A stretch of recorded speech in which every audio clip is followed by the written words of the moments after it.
all over the Hunter took part in the regional Little Athletics Relay Championships at Waratah Oval today. Sport Billy, who is the children's answer to the Life Be In It norm, isn't a master of all sports, but he tries, and that's the important message he's going to pass on to the young competitors. The campaign is being sponsored by Caltex and Golden Fleece, and it's planned that Sport Billy will present certificates of participation to all those youngsters who take part in athletics and surf life-saving events over the next few weeks.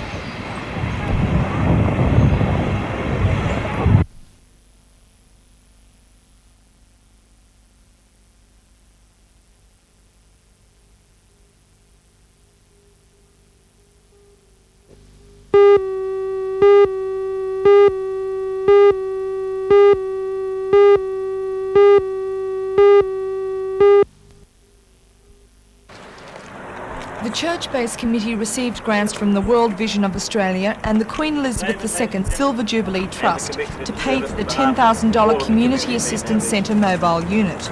The unit was opened today by the Minister for Transport, Mr Peter Morris.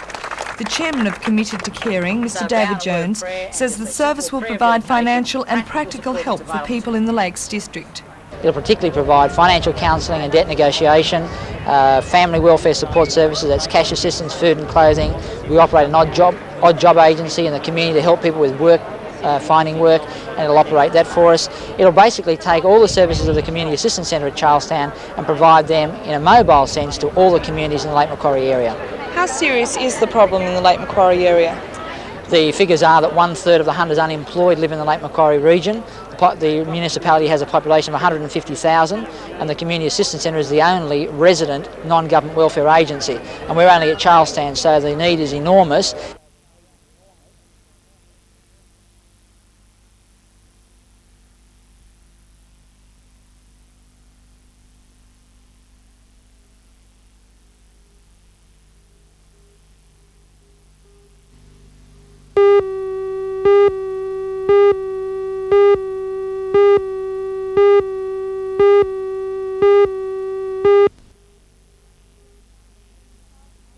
This is how the 3801 looked in her heyday, a powerful machine capable of speeds of up to 130 kilometres per hour. Once a Newcastle flyer, 3801 broke the record on the run in a time of 1 hour and 58.5 minutes. But after 8 years of sitting idle at Enfield Yards, rust has set in, making it necessary for many parts to be replaced. Today, the grand old lady was towed by diesel to the State Dockyard for restoration. And on board was the former State Minister for Transport, Mr Milton Morris. Oh, I've had the time of my life coming over on this engine from Broadmeadow because I love the railways, always do, and any railwayman worth his salt likes playing trains. Mr Morris is chairman of the Hunter Valley Training Company, which enables out-of-work apprentices to complete their time. The company has leased a portion of the State Dockyard for the 2-year project. He says a public appeal will be launched to raise funds for materials to fix 3801 so that it can return to the service of the SRA as an excursion body. Mr Morris says it's also a great opportunity for the young apprentices. The whole significance is that because this 3801 engine has arrived in town today, there are 63 apprentices who will complete their trade who would otherwise have been out of work and may even have had their indentures cancelled.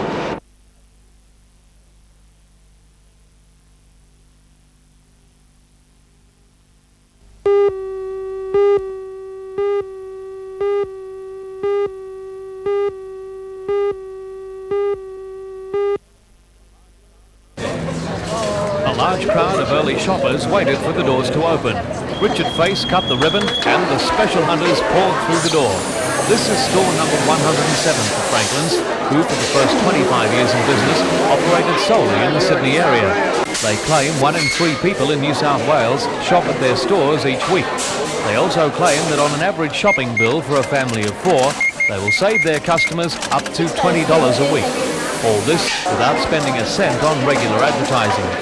Franklin's is a no-frills company. Even the head office isn't carpeted. The site at the Charlestown Shopping Square was vacant for about 3 years. It was originally earmarked for a tavern and fast food outlet.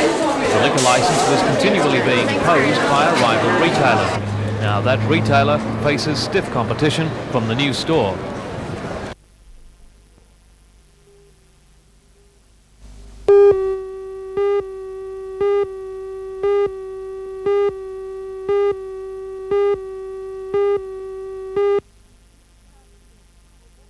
This is how NewMed 2 will look on its completion in 18 months, with the bunkers on the side to house the radiotherapy equipment. One very important piece in the radiotherapy jigsaw arrived today, wrapped in plastic and looking anything but like a ray treatment machine. The cesium-137 was transferred along with 5 essential staff from the now defunct radiotherapy section of Sydney Hospital to establish the radiotherapy section of the oncology unit in Newcastle.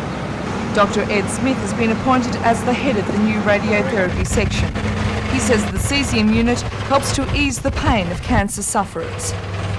The machine is powered by a source, a radioactive source of cesium-137, which gives off a gamma ray, which is useful in the treatment of tumours, but at the same time is much more sparing of the skin, bone and cartilage of the normal tissues, much more useful than the old-fashioned deep X-ray therapy set. It is largely used in the treatment of pain and other symptoms due to cancer. It's not quite as penetrating as the beams from the big linear accelerators which we propose to install. I think you'll find it's used in more superficially placed problems such as in the head and neck and in the spine.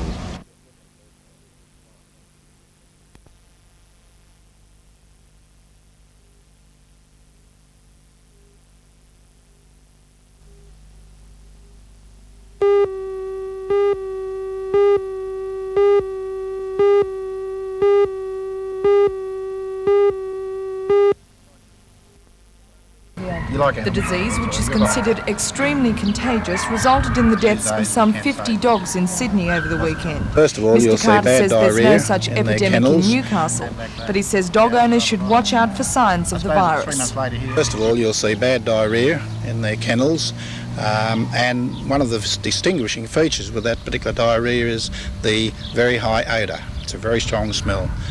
And What causes parvovirus? well, we're not quite sure. It's like a lot of viruses. We're not quite sure exactly what causes them.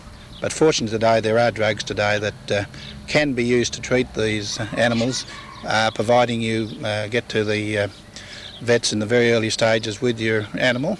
And vets are also recommending now that every 6 months a dog should be injected with an injection to stave off the effects of parvovirus.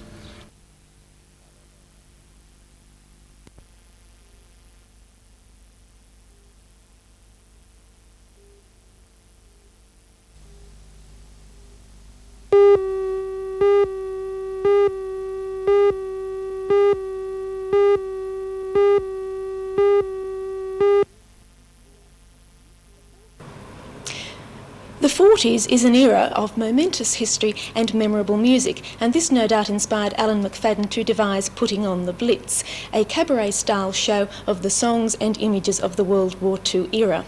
The result, however, is somewhat less exciting than the times it recalls, although the evening provides a pleasant enough outing. The main problem is the lack of variety in both the staging and the grouping of songs. Three singers, Christina Gerardes, Daniel Lucas and Margaret Craddock, are confined to a very small stage area, and this means their movements are very limited indeed. As well, Chris Allen, a very fine singer and pianist, was banished to floor level at the side. His is a great talent that was wasted here. The singers were at their best in the slow songs like The Beautiful Glen Miller is Missing. The fast numbers I thought were a bit muted. And as well, the show relies a little too much on medleys. This evened out the show. It needs more ebb and flow. As well, I longed to hear some more of the songs sung all the way through. Margaret Craddock is a real find. She sings well and she projected warmth and personality. When Christina Gerardes and Daniel Lucas relax a little bit more and project more, they too will be very watchable. But as it is, the show requires a much more definite and a stronger structure to support these attractive performers.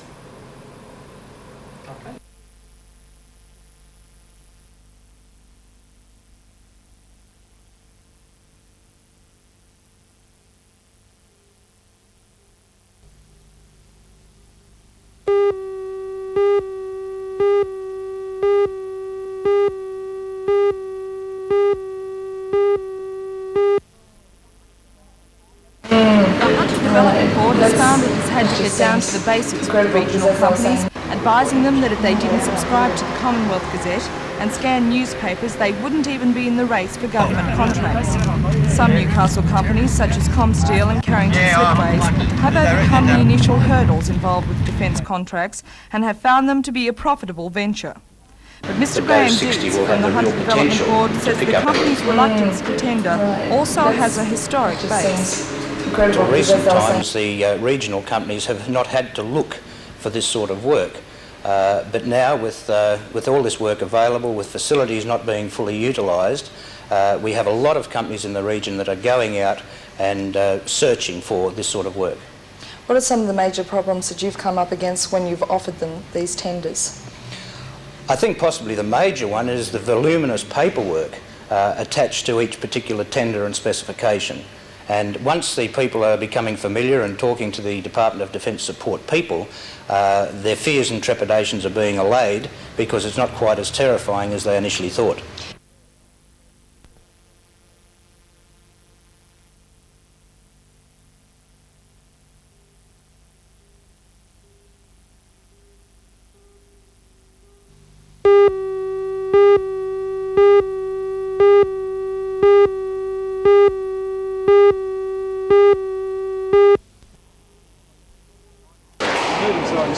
Finals played at the Charlestown Squash Centre up until almost midnight last night before the out between Maitland and International. The team's number ones, seen here, saw victory go to International's Nancy Ainsworth 3 games to 1 over Maitland's Jean Allen. By the end of the night, the teams finished 2 rubbers all. Perhaps Maitland the moral victors, as it was only their second A-grade competition.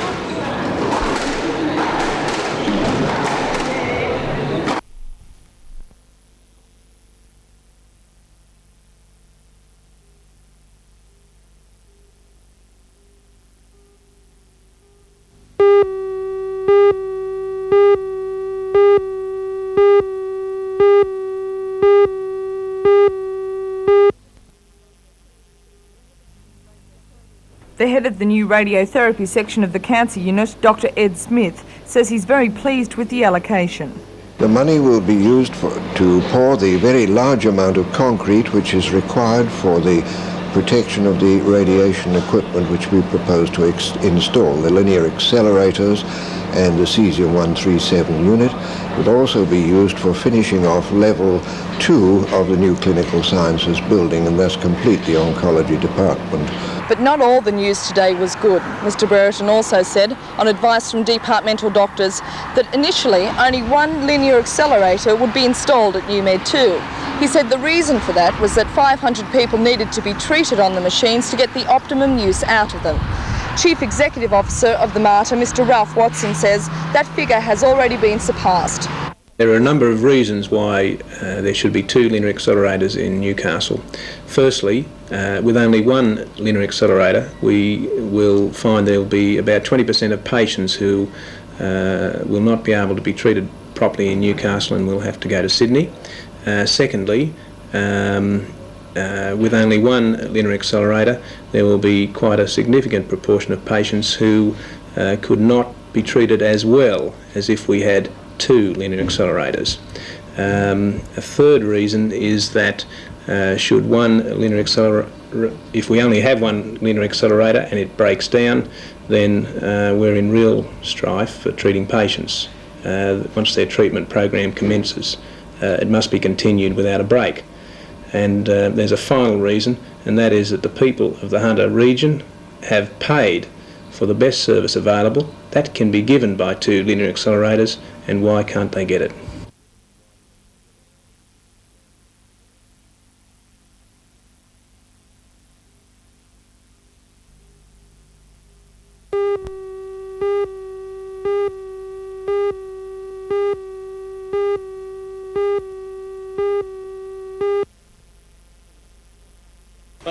Mr Macleay addressed a seminar at UMed 1 today. The government's Macleay report, also entitled In a Home or At Home, recommended 2 major changes: that 1 minister should look after all aspects of care for the elderly, and that the imbalance of spending on institutional and domiciliary care should be examined. It's been 12 months since the report was tabled, so what has changed? Federal MP Mr Leo McClay. The government is moving towards deciding which department ought to control most of the programs. The present Commonwealth Health Minister, Dr Blewett, has put a freeze on nursing home approvals, and the government has provided more money for both community care programs and for hostel programs, so that we're slowly moving away from the dominance of nursing homes in the area of care for the aged.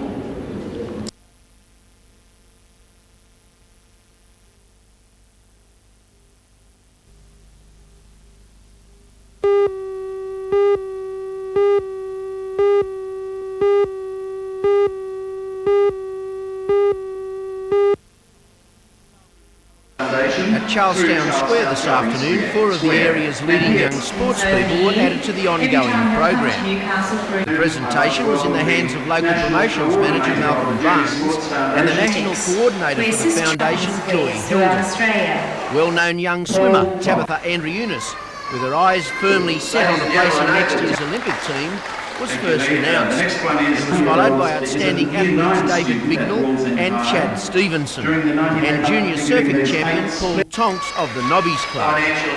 Continuing support was announced for Central Coaster Colette May of trampolining, Ryan Devonshire of gymnastics and Scott Dicker of athletics. The Lend-Lease organisation is to be commended on its foresight.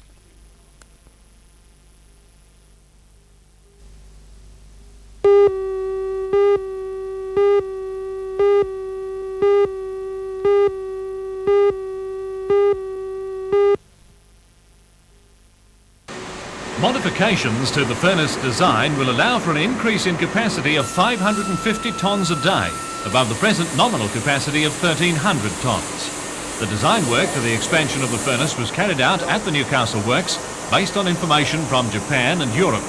The modifications to the furnace will include provision for a new inner volume of 1,075 cubic metres, an increase of 150 cubic metres. The furnace floor, cast house floor and equipment will be replaced so that the working conditions in the area are improved.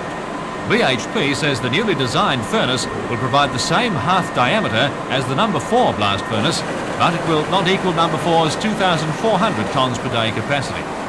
Newcastle Steelworks iron-making technologists expect the modifications will give the number 3 furnace improved performance over the next 9 years. The installation work is expected to be finished by early in 1985, in time for the decommissioning of the 1,300 tonnes per day number 2 blast furnace. A spokesman for the company said today it's BHP's intention to have only 2 furnaces operating at once in the foreseeable future.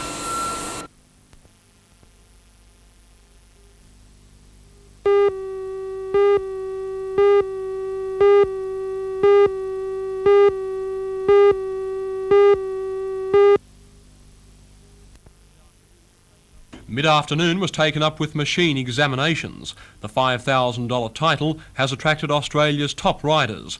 18 riders have been seeded into the main event, with another 57 battling for the remaining 6 places in qualifying heats.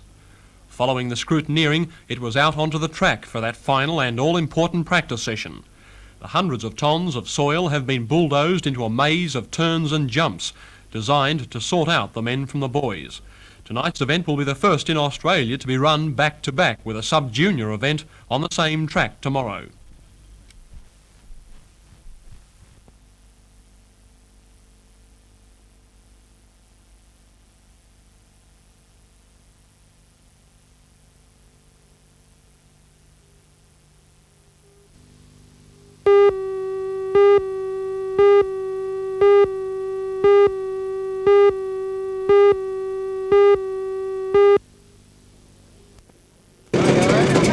Mid-afternoon was taken up with machine examinations. The $5,000 title has attracted Australia's top riders. 18 riders have been seeded in the main event, with another 57 battling for the remaining 6 places in qualifying heats. Following the scrutineering, it was out onto the track for that final and all-important practice session. Hundreds of tonnes of soil have been bulldozed into a maze of turns and jumps, designed to sort out the men from the boys. Tonight's event will be the first in Australia to be run back-to-back with a sub-junior event on the same track tomorrow.